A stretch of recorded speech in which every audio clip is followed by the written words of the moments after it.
Christmas സമാഗതമായപ്പോൾ നഗരക്കാഴ്ചകളുടെ തിളക്കത്തിൽ നോവായി ചില ജീവിതങ്ങൾ. Christmas അലങ്കാരങ്ങൾ വിൽപ്പന നടത്താനെത്തിയ നാടോടി കുടുംബങ്ങൾക്കൊപ്പമുള്ള കുഞ്ഞുങ്ങൾ നഗരത്തണുപ്പിൽ വീണുറങ്ങുന്നത് കാലിത്തൊഴുത്തിന് സമാനമായ തെരുവോരങ്ങളിലാണ്.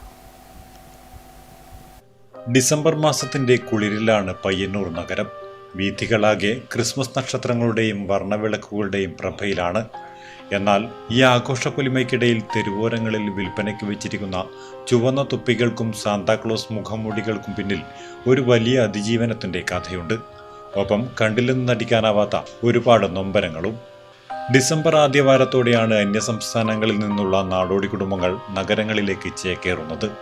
ഉത്തരേന്ത്യൻ സംസ്ഥാനങ്ങളിൽ നിന്നുള്ളവരാണ് ഇവരിൽ ഭൂരിഭാഗവും. നഗരത്തിരക്കിൽ വർണ്ണ ബലൂണുകളും ചുവന്ന തുപ്പികളുമായി ഇവർ നിലയുറപ്പിച്ചു തുടങ്ങിയിട്ട് നാളുകളായി. മുതിർന്നവർക്കൊപ്പം തന്നെ കൊച്ചുകുട്ടികളും ഈ വിൽപ്പനയിൽ സജീവമാണ്. കണ്ണുകളിൽ ദൈന്യതയാണെങ്കിലും ഇവരുടെ കയ്യിലുള്ളത് തിളങ്ങുന്ന നക്ഷത്ര വിളക്കുകൾ. രാത്രി വൈകിയും ഉറങ്ങാതെ നഗരത്തിലെ വഴിയാത്രക്കാർക്ക് പിന്നാലെ ഓടുകയാണ് ഈ കുരുന്നുകൾ.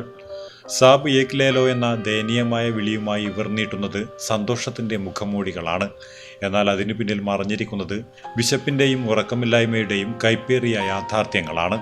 മിക്കവാറും കുട്ടികൾ രാത്രിയുടെ യാമങ്ങളിലും തണുപ്പിനെ വകവയ്ക്കാതെ വഴിയാത്രക്കാരോട് വിലപേശുന്നത് ഇവിടെ പതിവ് കാഴ്ചയാണ്. നഗരം ഉറങ്ങാൻ തയ്യാറെടുക്കുമ്പോൾ ഈ കച്ചവടക്കാരുടെ പിഞ്ചു കുഞ്ഞുങ്ങൾ റോഡരികിലെ തണുത്ത കോൺക്രീറ്റ് തറയിൽ ചുരുണ്ടുകൂടി ഉറങ്ങുകയാണ്.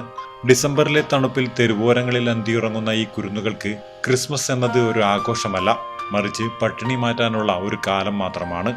നാട് ക്രിസ്മസ് കരോൾ ഗീതങ്ങളാൽ മുഖരിതമാകുമ്പോൾ ഈ തെരുവ് ബാല്യങ്ങൾ തങ്ങളുടെ പക്കലുള്ള അവസാന ബലൂണും വിറ്റുതീർക്കാനുള്ള തത്രപ്പാടിലാണ്. നമ്മുടെ ക്രിസ്മസ് ആഘോഷങ്ങൾ വീടുകളിൽ ഒതുങ്ങുമ്പോൾ നഗരത്തിന്റെ തണുത്ത നടപ്പാതകളിലെ ഈ പുതുതലമുറ ഉണ്ണിയേശുമാരെ നാം കാണാതെ പോകരുത്. News desk, network news.